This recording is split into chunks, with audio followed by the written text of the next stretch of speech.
Glória a Deus. Abre a sua Bíblia em 1 Coríntios, capítulo 16. Nós vamos ler apenas um versículo. 1 Coríntios, capítulo 16. E enquanto você está abrindo a sua Bíblia, eu quero dizer para vocês, gente, que eu tive muitas dificuldades de saúde nas últimas 2 semanas. Eu achei que eu ia morrer, mas Deus me sustentou, graças a Deus, para não deixar a Marina casar de novo se eu morresse. Falei até para a médica lá, falei: doutora, se eu morrer, minha esposa vai casar de novo, então você dá um jeito de resolver isso para mim.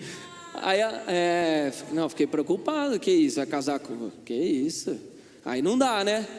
Amém, gente? Mas estou vivão aqui, graças a Deus, minha imunidade abaixou, estou meio fanho, mas não tem problema, vocês vão me aguentar fanho hoje, amém. 1 Coríntios, capítulo 16, apenas um versículo, que é o versículo 13, a palavra de Deus diz assim: estejam vigilantes, permaneçam firmes na fé, sejam corajosos, sejam fortes, façam tudo com amor. Vou ler de novo esse versículo. Estejam vigilantes, permaneçam firmes na fé, sejam corajosos, sejam fortes, façam tudo com amor. Fecha o olho aí, vamos orar a Deus. Obrigado, Jesus, por esse dia, Senhor. Obrigado por tudo que o Senhor tem feito aqui já nessa noite. Obrigado pelas nossas vidas, Pai. E mais do que tudo, obrigado porque nessa noite nós temos o privilégio, Senhor, de compartilhar a Tua palavra. Que seja a Tua palavra pregada nessa noite, que a Sua voz seja ouvida nesse lugar, a voz do bom pastor Jesus, e não a minha, Senhor, para que nós possamos ser transformados pela Tua graça nessa noite, em nome de Jesus, amém e amém. Glória a Deus. E aí, meu filho, chegou?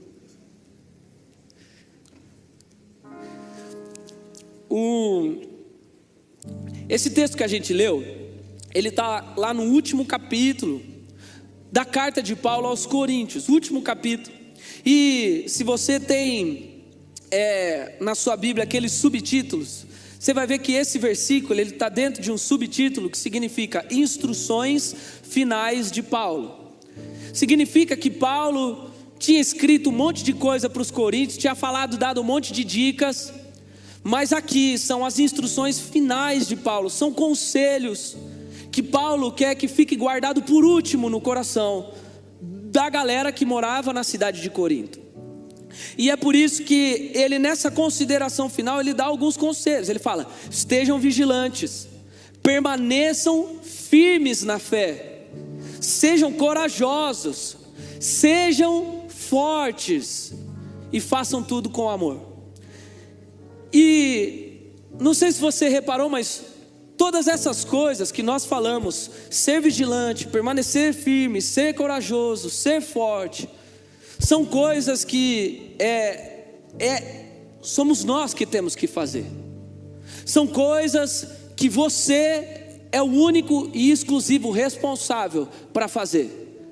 Não é algo que depende de Deus, não é algo que Deus vai fazer, é algo que eu e você devemos fazer. Por isso que essa é uma consideração de Paulo para aquele povo: fica firme, permaneça forte, seja corajoso. Agora, por que eu digo isso? Para que a gente já logo de cara tenha um entendimento de que há muitas coisas que precisam da nossa ação. Há muitas coisas que dependem de mim e de você. Você está tocando, filho? Acho que ninguém está ouvindo nada. Vocês estão ouvindo o teclado? Agora não. Agora ficou alto demais. Nossa, aí você chegou forte, Doó. Agora sim. Aplausos para o nosso presidente, Doó. Meu, Doó é tudo. Doó é tecladista, baterista, é saxofonista, sanfoneiro, cozinheiro, é tudo. Bonito. Ai, ainda bem que eu tô de costa para ele, senão eu não ia conseguir pregar, ia ficar olhando para a beleza dele.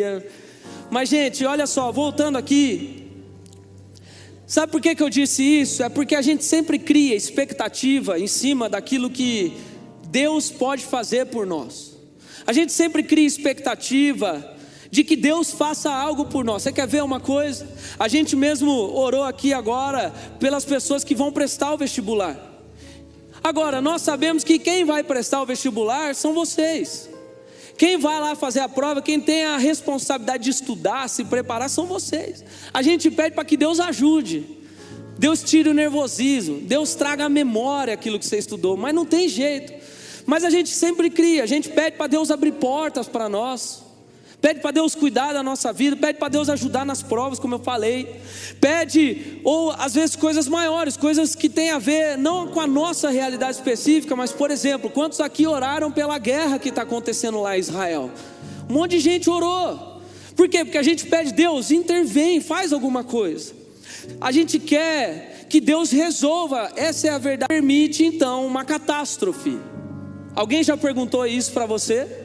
Alguém já perguntou? Ou outras perguntas como, por que Ele permite alguém morrer? Por que Ele permite que uma criança na África morra de fome?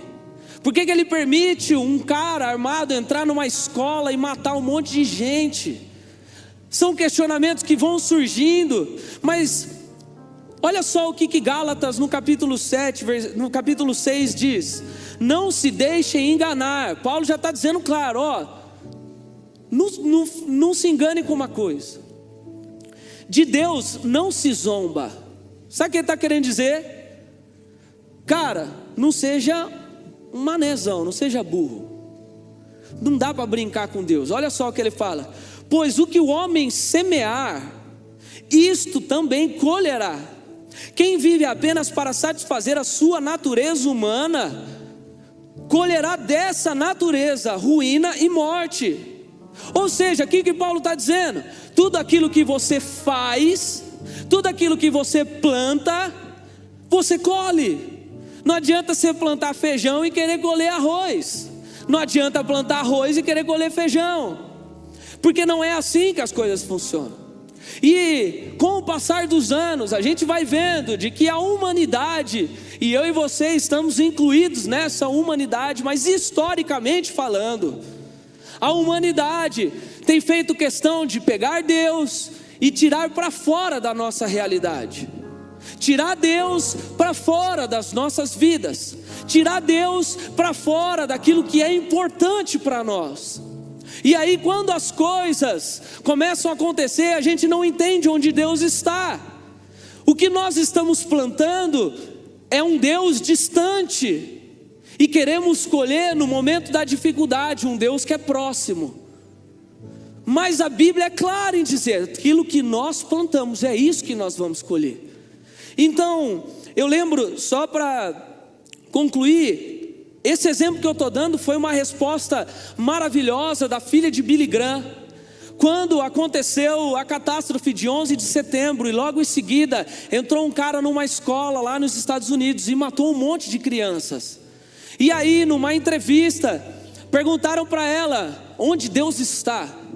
E aí ela virou e falou: é irônico isso, porque com o passar do tempo, a gente começou a dizer que orar nas escolas não era certo. Então nós proibimos as pessoas de orar na escola. Nós decidimos que ensinar a Bíblia nas escolas não era certo. Então nós tiramos a Bíblia das escolas. Falar de Deus na escola não deveríamos mais falar, porque o Estado tem que ser laico. Então tiramos Deus das escolas, tiramos Deus do ensino, tiramos Deus da nossa realidade. Começamos a aprovar e aceitar qualquer tipo de coisa. Se você quiser, você me manda uma mensagem, eu te mando depois o texto completo da resposta da filha de Billy Graham.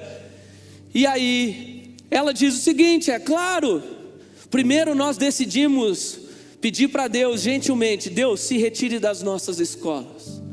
E quando acontece uma catástrofe lá, nós perguntamos aonde Deus estava que não estava nas escolas. Simples. Deus não estava lá porque nós decidimos que Ele não deveria estar. E é exatamente isso que acontece até hoje nas nossas vidas cotidianas. Aos poucos, gente, a gente vai vendo as coisas acontecer na nossa vida. aos poucos nós vamos sendo questionados de muitas coisas na nossa vida. Você vai sendo questionado sobre algumas indagações na tua escola, na tua faculdade. E a gente começa a pensar exatamente isso: onde Deus está? Você começa a ser questionado pelos seus próprios desejos, e você pergunta: onde Deus está? E a verdade, gente, o que eu quero dizer é que a resposta é que talvez Ele esteja exatamente aonde você colocou Ele na sua vida, que é para fora dela. E aí quando nós procuramos por Deus, Ele não está lá. Agora, por que eu estou dizendo tudo isso para vocês? Porque, gente, sinceramente, esses dias eu fiquei um pouco mais recluso por conta da minha saúde. E eu comecei a ver muita coisa. Comecei a assistir alguns noticiários e muitas coisas eu comecei a ver.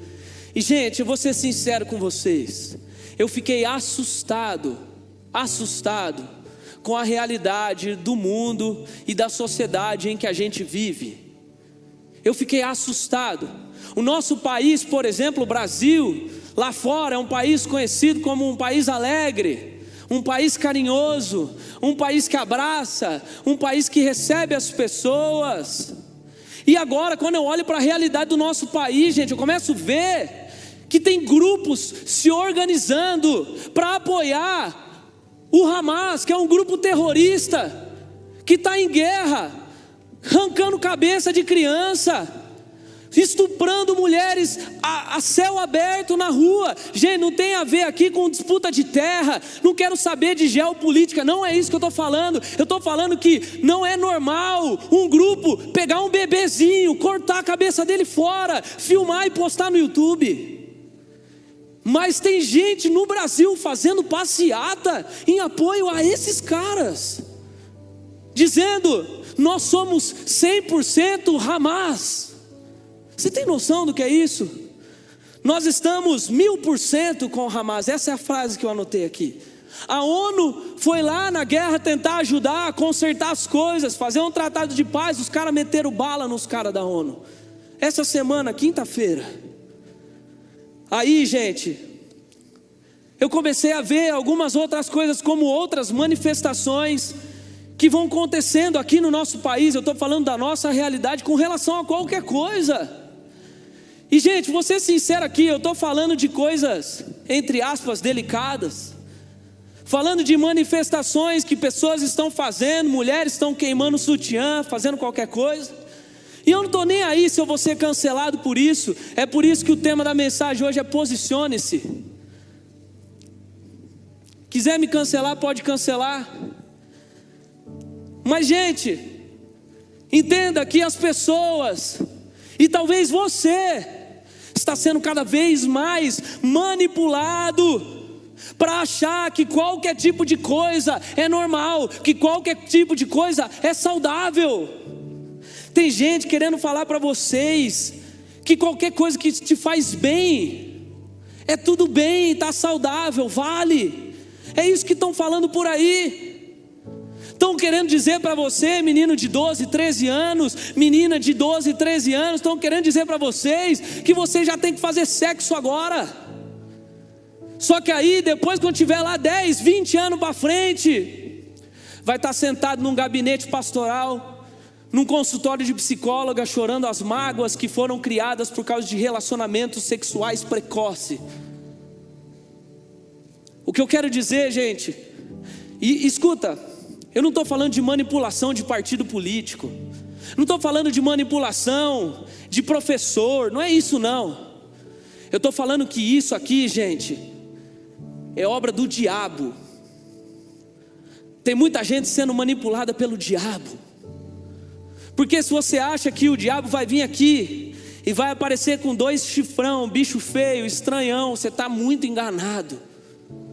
Você está muito enganado.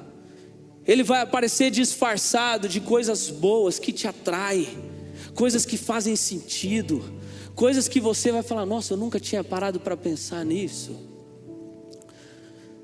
E aí, através de conceitos, filosofias humanas de gente usada pelo diabo, como esses tontos que estão lá 100% grupo terrorista, por causa de filosofia de pessoas assim. As filosofias do diabo vão entrando na nossa cabeça e a gente vai aceitando. E aí, gente, a gente fez um acampamento esse ano chamado Raízes. E o nosso texto de Colossenses era assim: e agora, assim que aceitaram a Cristo Jesus como Senhor, continuem a segui-lo. Aprofundem nele as suas raízes e sobre ele edifiquem a sua vida. Lembra disso? Aí ele continua dizendo: então a sua fé se fortalecerá na verdade que lhes foi ensinada, e vocês transbordarão de gratidão. Aí ele diz: não permitam que outros os escravizem com filosofias vazias e invenções enganosas, provenientes do raciocínio humano, com base nos princípios espirituais deste mundo e não em Cristo. Cara, Paulo estava dizendo isso há 2000 anos atrás, alertando eu e você de que viria gente que ia começar a vir com raciocínio humano, com ideia torta, para acabar com aquilo que Cristo quer plantar no coração de cada um de nós. E aí você quer ver? Eu vou ser bem claro aqui hoje. Você quer ver? Casamento hoje, por exemplo. Casamento, as pessoas dizem hoje que é uma instituição falida. Na verdade, hoje em dia dizem que qualquer tipo de instituição é falida. Tinha um comercial de café há um tempo atrás que falava assim: eu gosto de fazer esse café, meu marido não gosta. Se o seu marido não gosta, é fácil, troca de marido. Você não troca o café, você troca o marido. Isso são filosofias que vão sendo ensinadas. Na verdade, o que mais ensina por aí é que todo tipo de instituição é caída. Casamento, família, trabalho, faculdade, a igreja. Tem gente dentro da própria igreja. Tem movimento por aí dizendo que a igreja é falida, que a igreja não valoriza a experiência com o Espírito Santo. É porque realmente a experiência ela é uma consequência de um povo que tem fundamento na palavra e em Cristo. Mas tem gente dentro da igreja falando que a igreja não presta. Aí, você quer ver outra coisa? Droga. Tem passeatas hoje querendo liberar a droga, querendo dizer que está tudo bem. Eu disse que não me deixa ficar uma semana em casa que eu começo a ficar inteirado das coisas, gente. Me enche de atividade. Vocês viram que o Supremo Tribunal Federal essa semana estava decidindo quantos quilos de droga cada um pode carregar. Aí, tá vendo? Não tem problema. Você quer carregar sua droga? Pode carregar. Aí eu te pergunto: aonde que você compra a porcaria da droga? Compra lá no tráfico, que está matando criança, que está matando gente, que está escravizando um monte de gente.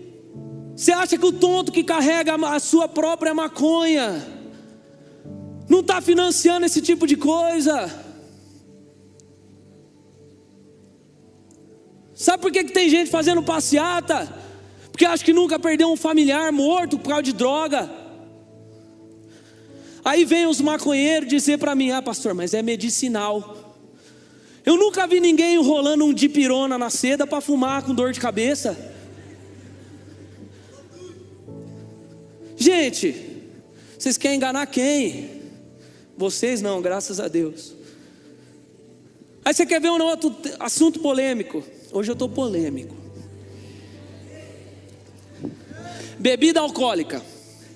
Ah, pastor, mas na Bíblia diz que não é pecado. Mano, eu não preciso dizer. Na Bíblia diz que pular do 10º andar é pecado.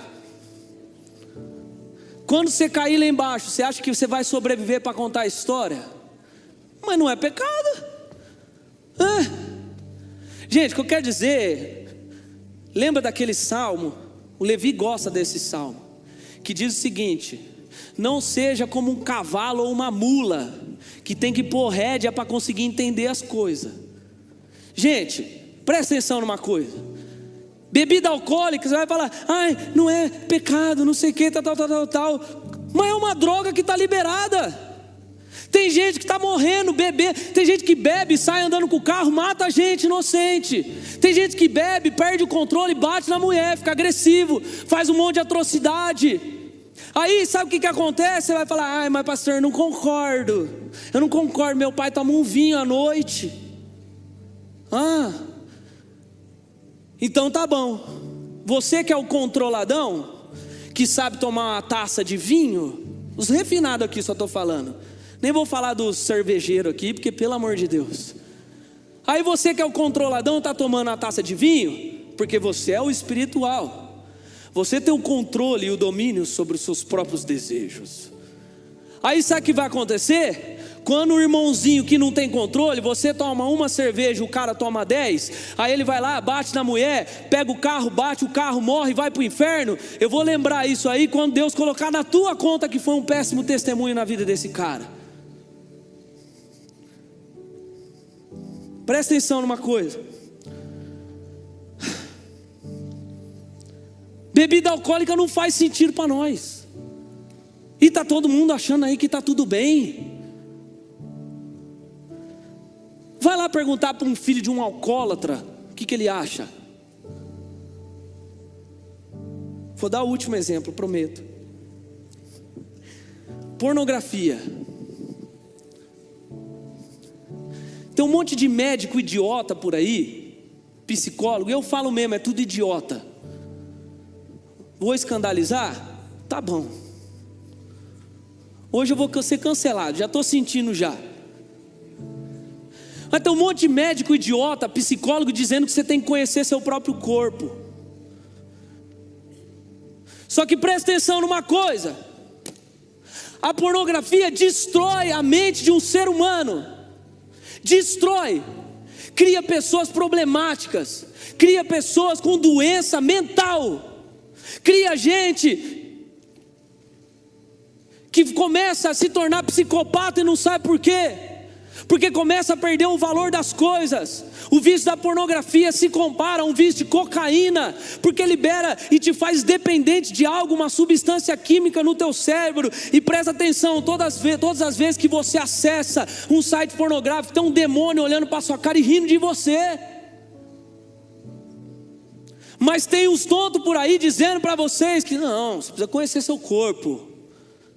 Você precisa conhecer seu corpo. Mas é um vício que está deixando a sociedade derrotada, deixando a sociedade doente. Às vezes, tem gente que está tentando tratar ansiedade e depressão, porque não tratou a pornografia. Mas amém. Boa noite.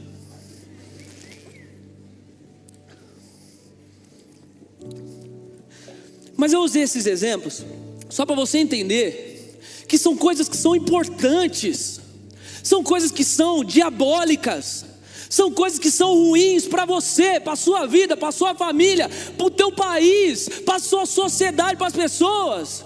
E as pessoas estão lá tratando isso como relativo. As pessoas estão tratando isso como: ah não, tá tudo bem. Hoje assassinar alguém é relativo. Ai não, porque ele cresceu numa condição ruim. E o cara que cresceu na condição ruim e não assassina ninguém, esse cara é o quê? A gente tem que parar de tratar o cara que está fazendo certo como exceção. Eu não estou defendendo aqui partido ou coisa política que diz que você tem que matar, nada disso.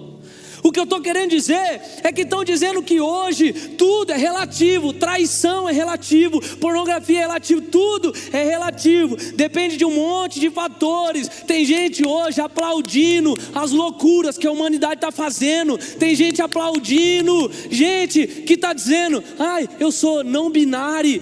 Mano, pelo amor de Deus, vai estudar, filho, vai fazer alguma coisa na sua vida, vai jogar FIFA. Ai, chegou para mim: pastor, eu sou não binário, o que você acha disso? Não, acho que você é tonto.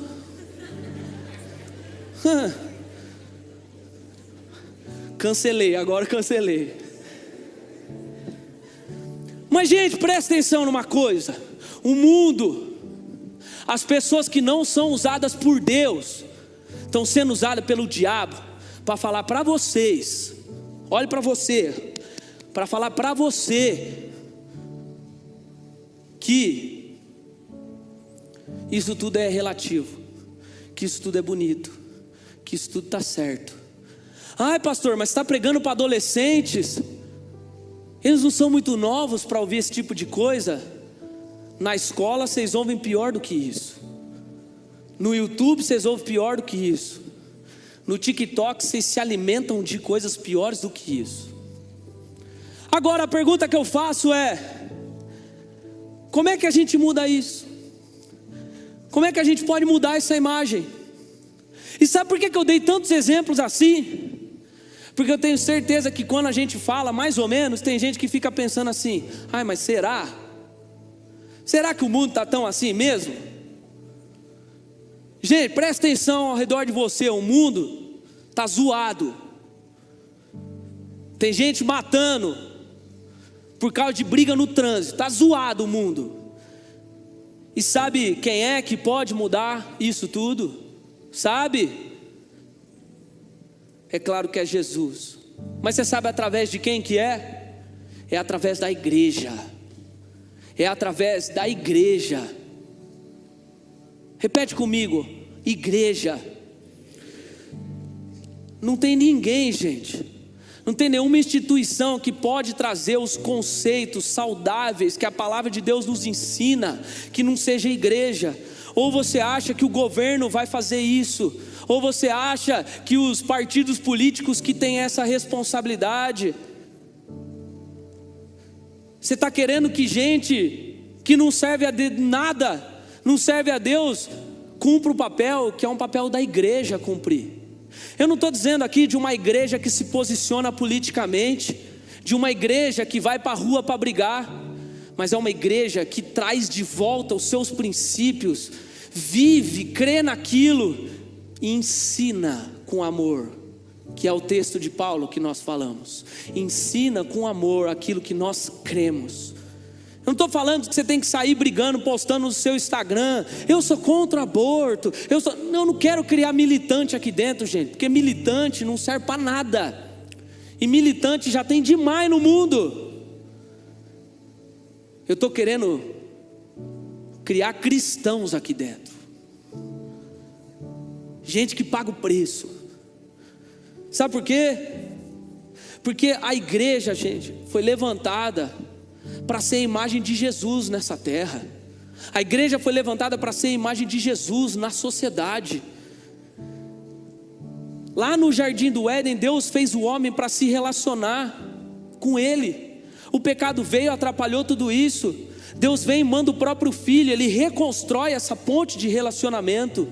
E aí o Filho, Jesus, Ele vem e instala na igreja agora essa ponte para trazer mais pessoas para se relacionar com Deus.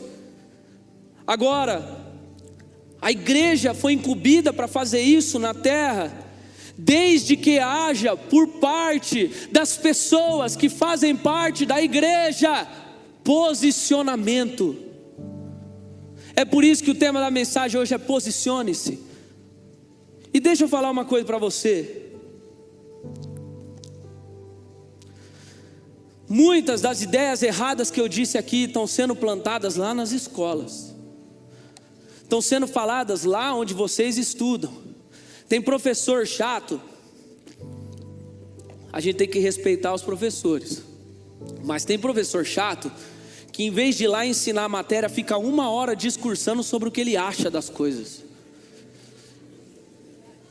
É por isso que eu estou discursando aqui hoje também sobre o que eu acho. Pronto.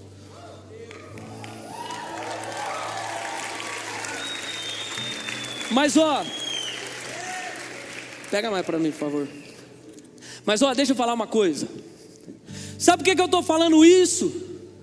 Porque não sou eu que estou lá na sala de aula, não é seu pai, sua mãe que está lá na sala de aula, é você que está lá sentado, é você que está lá ouvindo, é você que está ouvindo alguém falar que bebida está tudo certo. É você que está lá ouvindo pessoa falar que liberar maconha é solução. Solução para quê? É você que está ouvindo. Então presta atenção numa coisa: a geração que pode mudar tudo isso não é a minha geração, não é a geração dos nossos pais.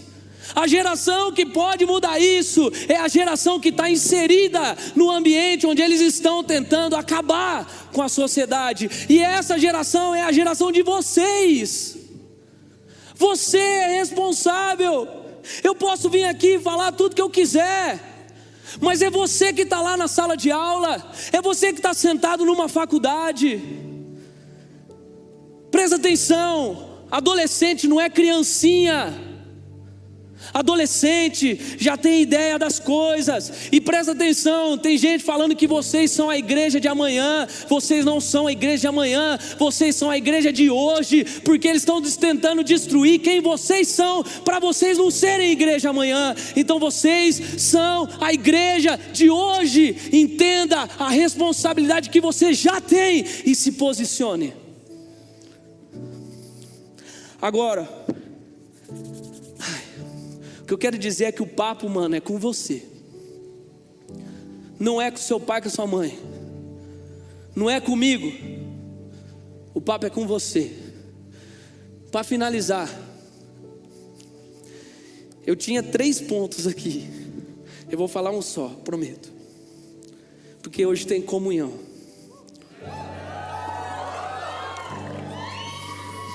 Aí quem sabe nas próximas semanas eu continuo essa história. Eu não vou ler também para a gente ganhar tempo, mas tem um livro na Bíblia de um profeta chamado Daniel. E o texto diz que esse profeta Daniel, ele era um hebreu, um jovem hebreu. Ele era um jovem do país de Israel. Pode deixar isso aqui, pô. Obrigado, filho. Vocês estão bebendo água, gente? Eu beber água. Vou fazer uma propaganda aqui.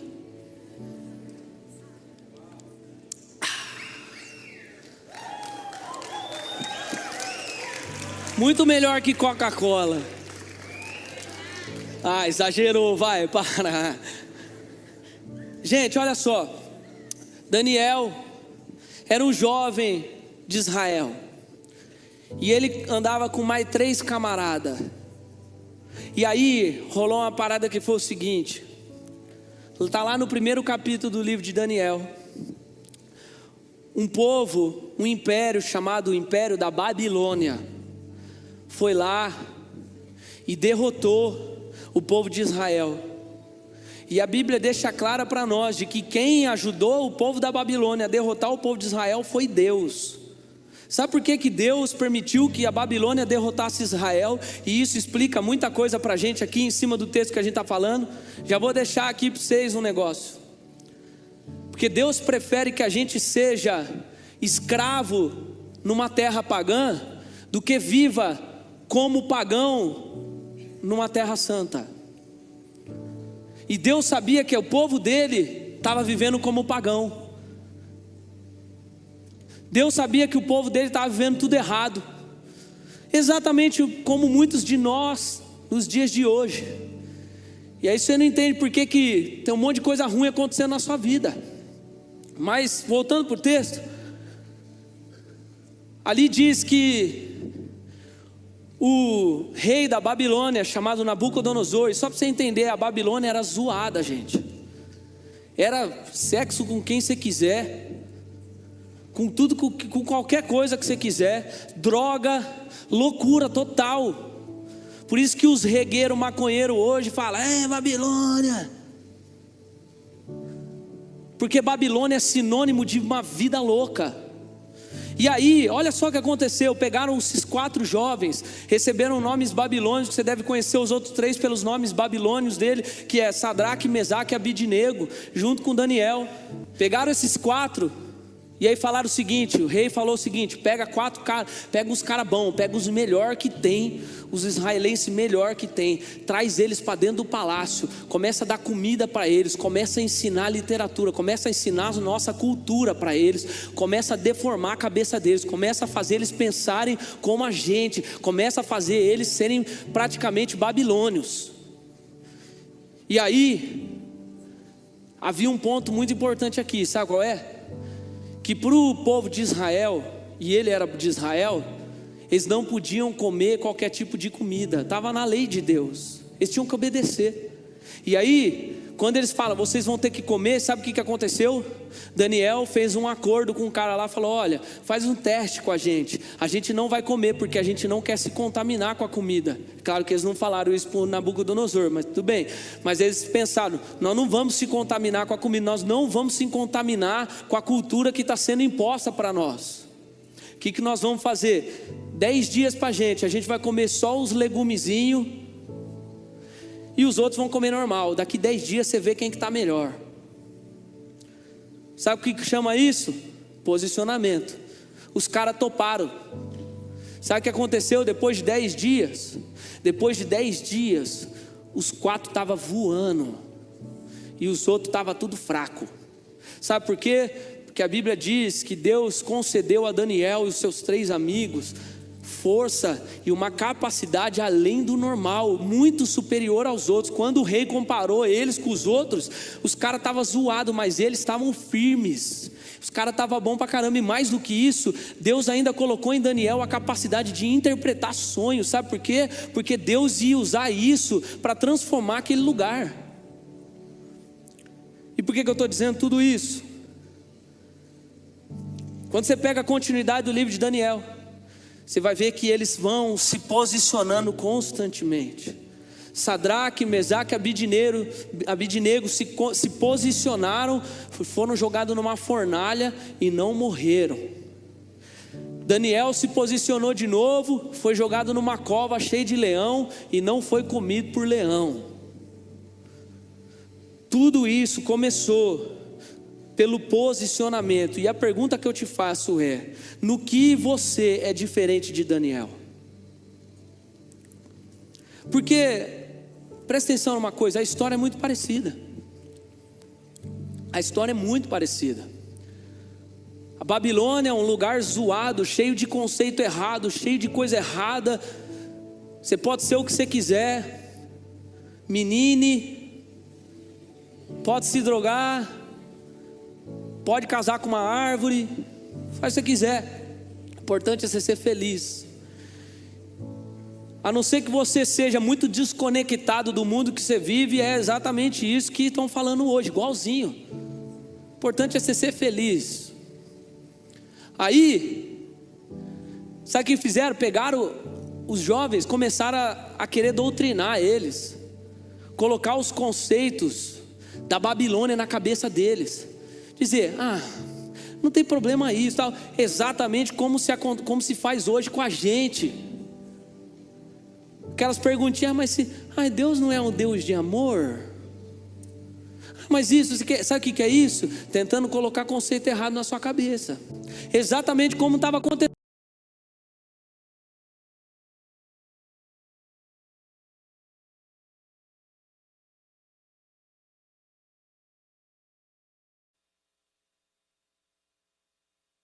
Que quando a gente olha para a igreja, e agora entendo que igreja eu estou falando de nós, tá? Não estou falando da INCC, culto de domingo, com os pais, todo mundo, não. Vamos trazer para nós aqui, gente. Vamos bater no peito e assumir a responsa hoje. Estou falando de você, de mim. Quando a gente olha para a nossa igreja, quando a gente olha para a nossa vida, a gente vê que muitos de nós estamos enfraquecidos por ideologias que foram plantadas na nossa cabeça, enfraquecidos por causa de um monte de coisa. A gente começa a ver um monte de gente que, diferente de Daniel, está escolhendo sentar na mesa e começar a comer coisa que contamina o nosso coração. A gente já vem na igreja, começa até a questionar: mas será que isso está certo ou não? E deixa eu te falar uma coisa, em nome de Jesus: se você tem dúvidas da sua fé, meu irmão, você não está em pecado, isso é normal. Procure as respostas da sua fé na palavra. Vem conversar comigo, conversa com alguém que é mais velho que você. Mas tem gente dentro da igreja que diz que vocês estão em pecado por ter dúvida. Não é pecado ter dúvida. Mas entenda uma coisa, na igreja tem gente que quer responder sua pergunta. Eu estou aqui, eu não tenho medo de responder pergunta não. Antigamente tinha gente que tinha medo de responder. Aí quando você chegava lá para o professor, fazia uma pergunta, o cara respondia para você um monte de atrocidade. Você falava, mas ele me respondeu, a igreja não. A igreja fala, é isso e ponto final. Eu estou aqui para responder perguntas. Eu não vou fugir da raia não. Mas é importante perguntar. Mas o que eu quero dizer é que quando a gente olha para a nossa realidade, a gente vê que tem um monte de gente que está agindo diferente de Daniel, se contaminando no meio de um povo impuro.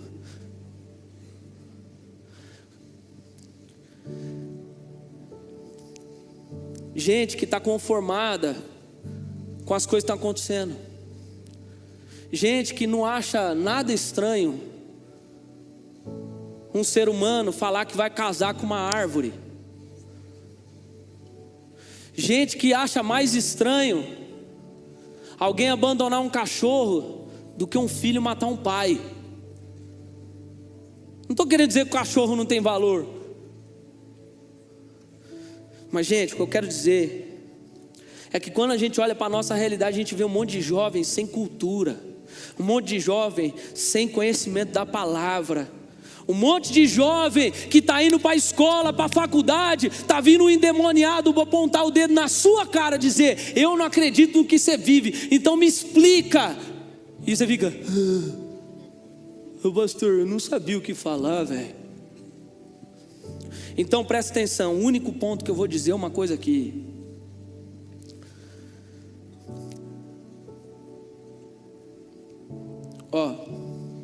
O Daniel da tua escola é você. O Daniel da sua escola é você. Sabe por quê? Daniel se posicionava. Mas o primeiro ponto, o único ponto que eu quero trazer para vocês nessa noite é que Daniel se posicionava sobre algo que ele dominava. Sabe o que eu quero dizer? Eu lembrei agora de uma história. O jogador Marcelo estava dando uma entrevista na seleção uma vez, e o repórter falou assim, ei Marcelo, a seleção vai jogar dia 12 de junho, que é o dia do seu aniversário. Aí ele falou assim, não é não. Aí o repórter falou, é sim. Aí falou, não é. Aí falou, claro que é. Aí o Marcelo virou e falou, mano, você quer saber mais do dia do meu aniversário que eu? Você é louco. Eu domino quando é meu aniversário. É exatamente isso que eu estou querendo dizer para vocês. Olha só, Daniel conhecia profundamente quem era Deus. Daniel sabia no que ele acreditava.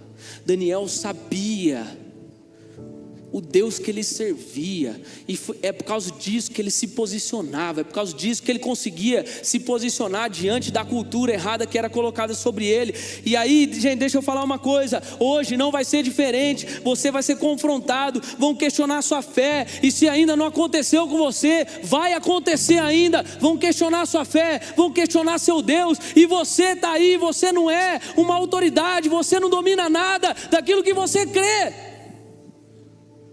Tem gente que está vivendo aqui e não sabe responder. Como eu sou salvo?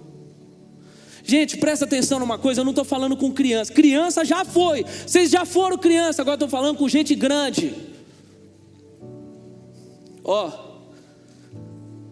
Daniel conhecia a Deus. Você precisa conhecer a Deus. Você precisa conhecer a palavra. Você precisa se aprofundar. Na faculdade estão usando um monte de conceito de um idiota chamado Freud, tentando mudar a cabeça de um monte de gente. E um monte de gente, quando eu falei o nome de Freud, fez assim, quem? Deixa eu falar uma coisa, o nosso maior inimigo, que é o diabo, conhece a palavra de trás para frente, e você não sabe o que estão te ensinando. Então, em nome de Jesus, fique em pé no seu lugar agora. Eu quero que você entenda uma coisa hoje, em nome de Jesus. Deus quer levantar hoje nessa igreja aqui uma geração que vai a partir de hoje se aprofundar no conhecimento, vai se aprofundar em quem é Deus, vai dominar para poder se posicionar nos ambientes onde estão se posicionando contra vocês. Deus quer levantar uma geração como Daniel, uma geração que não se contamina, uma geração que sabe defender a sua fé, uma geração que, assim como eu, não se conforma com as idiotices que estão falando para vocês.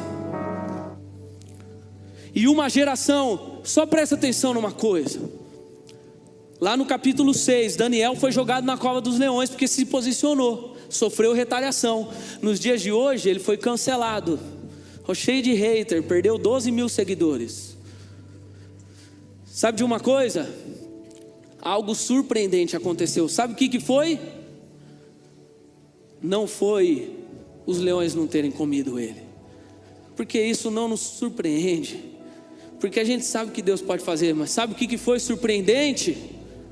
Que quando tiraram o Daniel da cova, o rei daquele povo devasso, sabe o que ele falou? Hoje eu sei que não há nenhum Deus como o Deus de Daniel, e a partir de hoje todo esse povo vai se curvar diante do único Deus que existe, que é o Deus de Daniel. Sabe o que aconteceu? Daniel, por causa do seu posicionamento, mudou a história de um povo inteiro, por causa de posicionamento, porque ele dominava aquilo que ele cria. Feche seu olho onde você estiver. Eu quero desafiar hoje aqui adolescentes que querem fazer um compromisso com Deus de a partir de hoje falar: Senhor, eu vou começar a dominar agora, eu vou começar a dominar quem o Senhor é, eu vou começar a dominar a cultura do reino, a cultura do céu, mas eu vou também conhecer a cultura do mundo para eu poder me posicionar lá na faculdade quando me questionarem, na escola quando me questionarem. Eu vou começar a entrar na minha escola procurando os ateus para poder falar para eles daquilo que eu creio, porque agora eu sei o que eu creio. Se você tem agido diferente de como Daniel agiu na Babilônia, mas hoje você quer fazer um compromisso com Deus de mudar, sai do seu lugar, vem até aqui à frente, deixa a gente orar por você. E entenda que Deus quer capacitar muitos aqui nessa noite a serem agentes de transformação, a serem cristãos de verdade, a serem pessoas que não vão se curvar diante do sistema.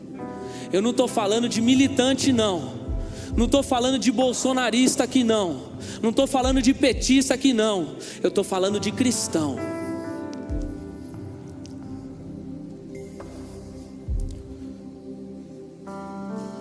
Deixa eu falar uma coisa para vocês. Nós lançamos um discipulado para preparar o povo para esse tipo de coisa. Muita gente não se inscreveu. Nós vamos abrir mais uma turma daqui a pouco. Presta atenção. Deus está te chamando. Deus está te chamando para ser autoridade no nome de Jesus.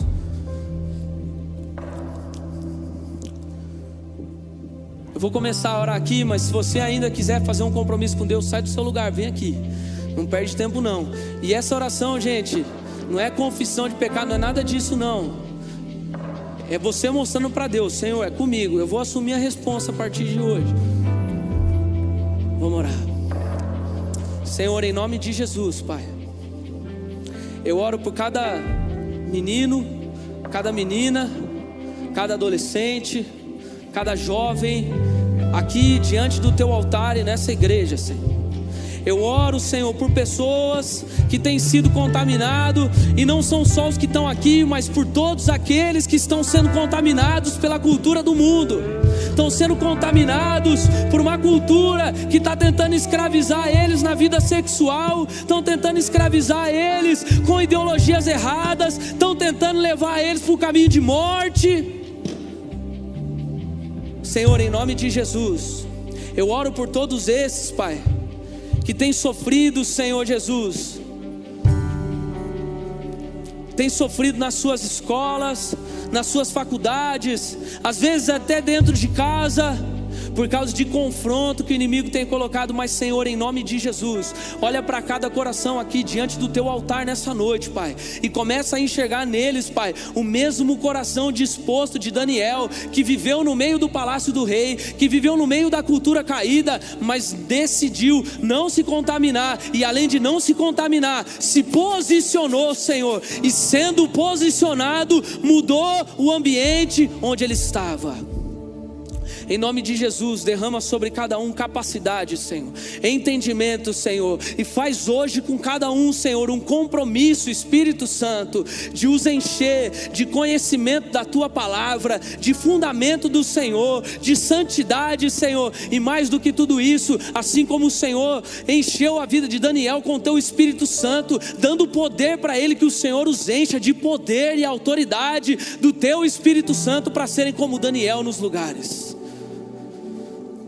E agora, com a autoridade do nome de Jesus, nós repreendemos todo levante do inimigo, toda ação de Satanás contra a vida dos adolescentes, contra a vida dos jovens da nossa igreja, dessa cidade, desse país, e nós declaramos que sobre esse povo, sobre essa igreja, é levantada uma geração posicionada, que defende a sua fé e que transforma o ambiente pelo poder do Espírito Santo. E nós ordenamos a Satanás e aos demônios que não mais tenham forças contra o povo de Deus, contra o povo de Jesus Cristo, porque nessa noite autoridades do Evangelho estão sendo levantadas nessa casa para combater aquilo que o inimigo tem tentado fazer. E é na autoridade do nome de Jesus que nós oramos e intercedemos pela vida de cada um aqui,